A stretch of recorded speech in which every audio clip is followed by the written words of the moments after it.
Accompanied by his friends, Sam, Merry, and Pippin, Frodo sets out on a quest to destroy the ring. But that can only be accomplished by throwing it into the fires of Mount Doom, in the heart of the Dark Lord's territory. This heroic quest sprang from the imagination of J.R.R. Tolkien, professor of ancient languages and mythology at England's Oxford University. Tolkien spent 14 years writing the 3-volume epic, read by more than 100 million people around the globe. For 5 decades since it was published, most assumed the enormous scope of The Lord of the Rings would prevent it from ever being made into a live-action movie. Then, New Zealand filmmaker Peter Jackson took up his own quest to bring Tolkien's masterpiece to the screen.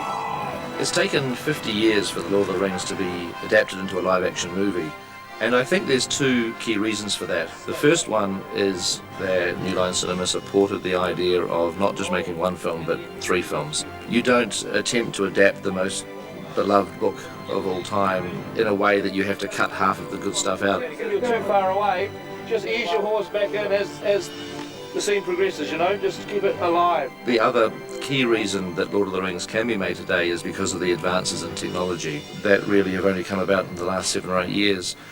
We are now able to really just push through that the barrier of what is possible to show.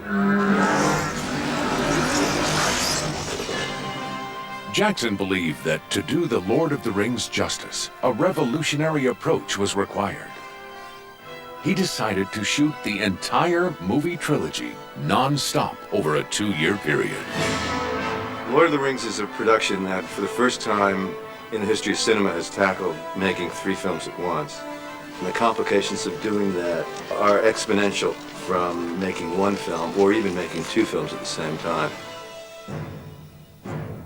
At the earliest stage of pre-production, Jackson collaborated with Richard Taylor, who heads up Weta Workshop. Richard has, with enormous dedication and enthusiasm, taken on one of the most difficult jobs of creating every single piece of armour, every single weapon, building all the miniatures, and the various creatures that are appearing in the films have always originated from his workshop. The first thing that I realised I had to do was hire experts in the fields of armour and weapons manufacture. So we employed a very skilled swordsmith, Peter Lyons, who has hand ground all of the life steel, spring steel blades as they were done hundreds of years ago. For cast members like Viggo Mortensen, who plays the rugged loner Aragorn, the authenticity of Weta's 48,000 pieces of armor and weaponry brought Middle-earth to life. A lot of times you see a movie that the extras, or the people in the background, their weapons or their uniforms or their clothing, they're just good enough to get by. But in this, every single thing has been done exquisitely. It sounds ridiculous, but one of the major reasons I wanted to play Galadriel was for the ears, because I've always wanted to have pointy ears. Of course I wanted to work with Peter, and of course I love the books, but I was interested in being part of something which had that fantastical element. 5 separate units filmed daily throughout New Zealand, often in remote locations, accessible only by helicopter. New Zealand is ideally suited to bringing Lord of the Rings to the screen because Tolkien wrote the book as a mythic prehistory. It was supposed to take place in a Europe that existed in a dark age that we've long since forgotten.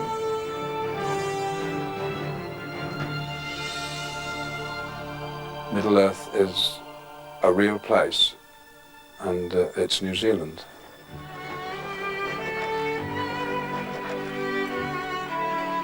As with the book, the movie begins in Hobbiton, a rural village in the heart of the Hobbits' idyllic land, the Shire. Hobbiton was a very important location for us to find. We explored the country north, south, east and west and found this little pocket of land. We then had to put 20 or 30 hobbit holes into the sides of the hills. And I said that, look, one of the things that's essential with Hobbiton is that this place has to look like hobbits have lived here for hundreds of years. And so we actually started to plant vegetables in the gardens of Hobbiton about a year before our filming.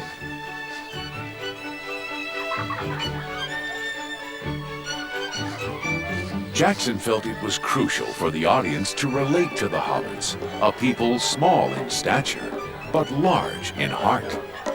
Hobbits are a pastoral, sort of an agrarian species, a settled community. They love life, they love to eat. I mean, their whole day can be based around their meals. Some of my favourite days filming certainly have been in Hobbiton. It's just hobbits in their element, having fun. Who's sticking in the ground? Where's the ground? Outside! That's a good idea!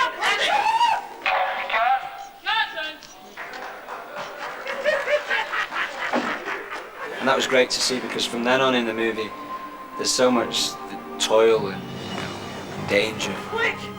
As the hobbits set out on their journey, they cannot imagine the evil forces arrayed against them. By the time they do, it will be too late to turn back. Here! Mr. Frodo's not going anywhere without me.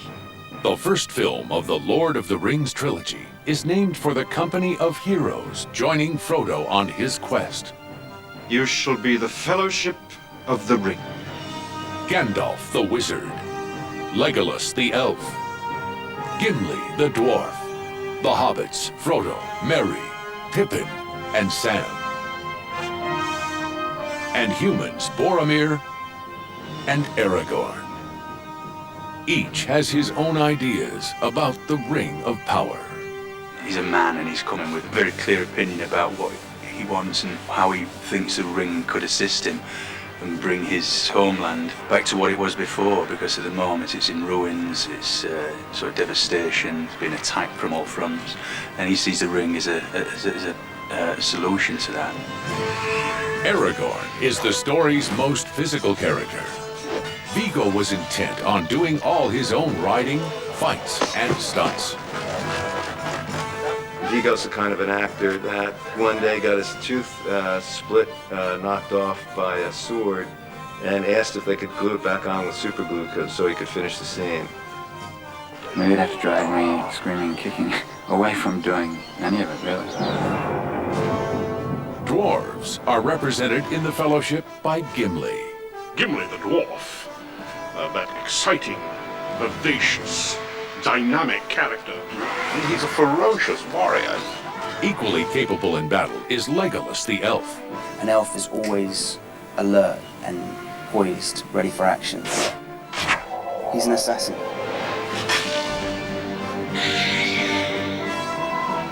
The Fellowship's courage and fighting skills are impressive, but not enough to discourage the evil creatures pursuing them.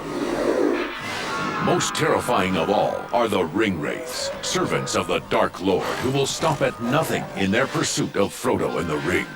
They have very poor eyesight, but they have this incredible sense of smell, so they're like hounds, bloodhounds, sniffing the ring.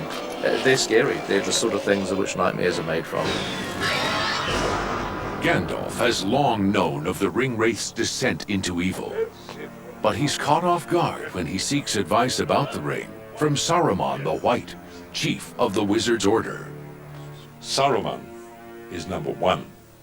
Saruman is very definitely the most brilliant, the most powerful, with the greatest intellect and the greatest knowledge. Gandalf, well, he's number two. His whole character becomes perverted and distorted, and he lusts for power. And gradually, as it very often does, the old but famous quote, power corrupts, absolute power corrupts absolutely. Rings cannot triumph over evil with swords and physical strength alone. Victory will depend on more intangible weapons, courage, friendship, and love.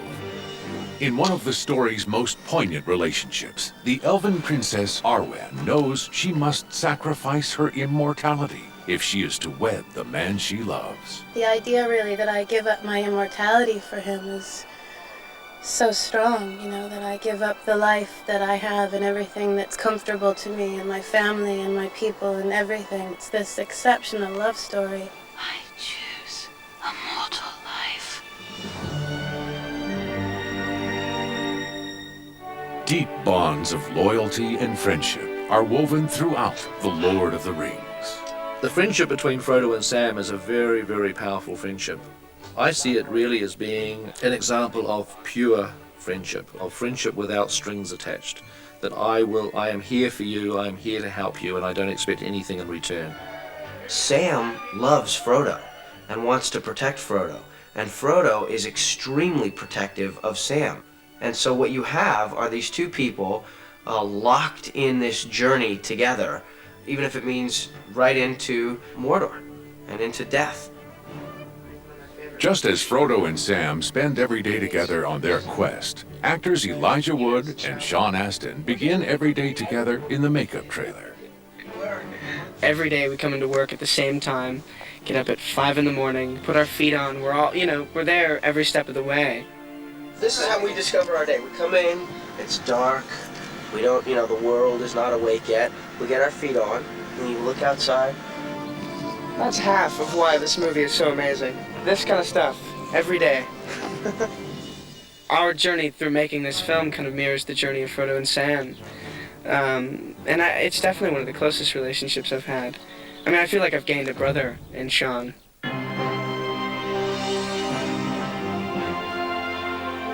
The Lord of the Rings can most simply be described as a journey. But Frodo and the Fellowship are not the only travelers. The film's cast and crew signed on for their own multi-year adventure. Before any other cast members arrived, Jackson brought together his Hobbit foursome, believing their relationship would be key to the cinematic quest that lay ahead. We had 6 weeks of preparation together, and through that 6 weeks, we really bonded. We trained, we did sword training together, we did dialect coaching together, we did script meetings together.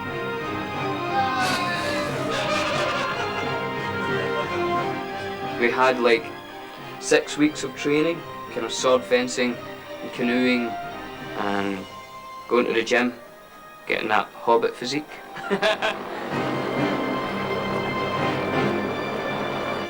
For the whole Fellowship, nearly all of whom celebrated 2 birthdays during filming, the production's length and intense physical demands made The Lord of the Rings a formidable quest to complete. You sometimes had to climb up mountains again and again and again, and tramp through the countryside in inclement weather, and get up very early in the morning. And if you're 61, you begin to say to yourself, is this really how I want to spend my time? The answer is yes, because the project's worth doing.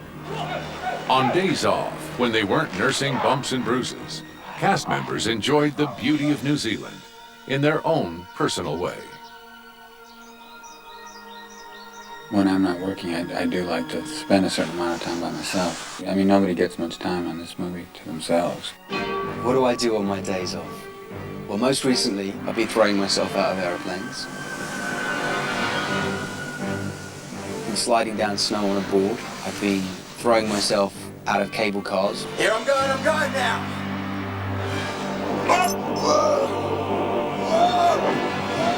And it's amazing. On this voyage, the person with the least time off is the man at the helm, Peter Jackson. Mental tiredness, mental fatigue is, I guess, the biggest problem on a film like this. And the way that I combat that, I just say to myself, is there anything I would rather be doing? Would I rather be anywhere else other than making this film? And obviously the answer is no. This is exactly what I'm doing, what I would love to do. Yeah, good. That was very good. I'll tell you what, there was just one note that I have. Pete's passion and vision for this movie, his knowledge of the books, his devotion to recreating Tolkien's vision, all of those things are just amazing. And I have the utmost respect for him. He's incredibly exacting and a perfectionist, which I admire and warm to. But he's very good-humoured, and I think that is absolutely vital in a director who is tackling these stories. He is the Lord of the Rings. The most challenging movie project ever. Doing 3 movies with all the complexity and detail that these films have all crunched together at the same time is something I probably will never want to do again in my life. This was the first and only time. Cut. Good. Okay, we'll just do one more. If we make a film that has the heart and the spirit of the books, that the characters come alive and feel real in a way that they do when you read the books, then all of that will be totally accessible to an audience that have not read the books. They'll simply just be thrust into the middle of a great story, which ultimately Lord of the Rings is. As promised, tonight we premiere an exclusive clip from the Fellowship of the Ring. The Fellowship has entered the once great underground kingdom of the dwarves, Moria. Now overrun by evil forces. They had hoped to pass through unnoticed.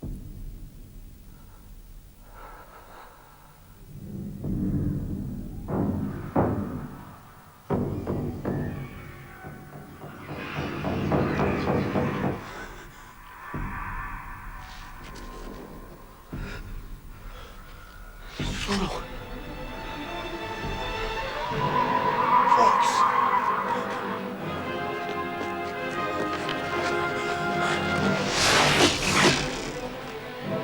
Get back! Take one together!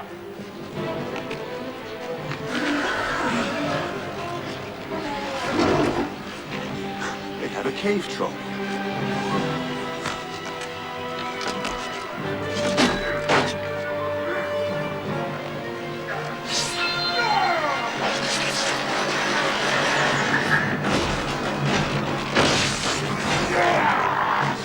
Let them come.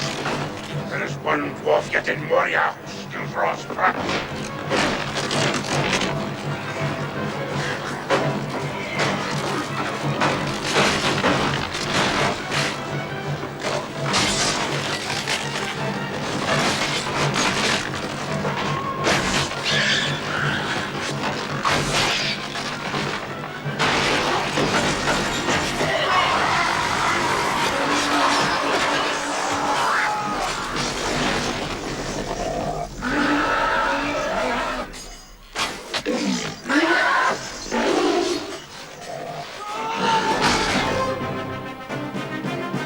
The quest begins with the Fellowship of the Ring opening on 10,000 screens across the globe. Wherever you are in the world, your movie ticket is a passage to Middle-earth, where we'll join Frodo and the Fellowship on the adventure of a lifetime.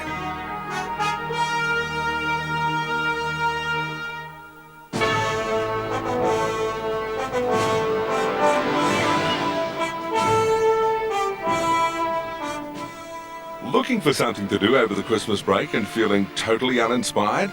Well, here at 9, we can provide both inspiration and know-how, with the best of Backyard Blitz at 6:30 and the best of Our House at 7:30 tomorrow night.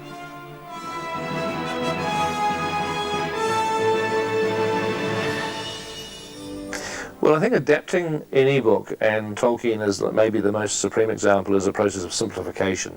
That you actually just approach it by identifying its simplest story thread, which in the case of The Lord of the Rings is obviously Frodo carrying the ring. We made that our spine of the story, and we simply just made sure that everything else that was in our movie had to somehow relate to that or support it or help propel that central story line forward. It is a strange fate that we should suffer so much fear and doubt over so small a thing. Such a little thing. Boromir! Give the ring to Frodo. We had to be very logical in the way we approached it because it is very big, it is very complicated, the detail is daunting, and we always tried to be as logical and as sort of as simple as we could in a way. One of the commitments I made to Peter in the beginning of the film was that we would go to these fabulous locations, which were often in very remote areas, and they required building roads. I think we built over 30 kilometers of roads in areas that were parkland, that meant that we had to remove the roads when we were done and restore the land. Often also to locations that required helicopter-only access.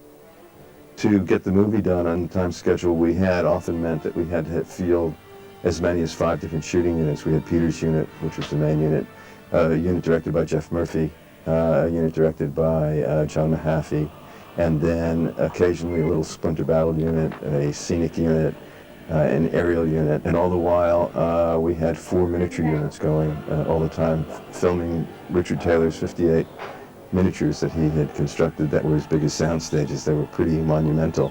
That meant that we had over 2,000 people on our cast and crew.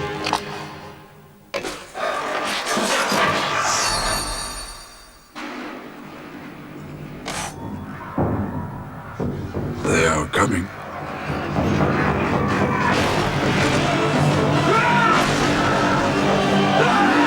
The casting was a very interesting experience, but I love the actors that we got. We've ended up with great actors who everybody are just basically nice people, which led to a huge amount of joy during the shoot. We had a risk because we weren't just making one movie, we were making 3. So if we made a mistake in our casting, it was going to snowball and take out 3 movies, not just one. So for us it was absolutely critical, and we spent a huge amount of time casting. We met literally hundreds of actors for some of these roles. The difficulty we had as well was, you know, it's not just offering somebody a job. It's like saying, and oh yeah, by the way, you've got to come down to New Zealand for 15 months.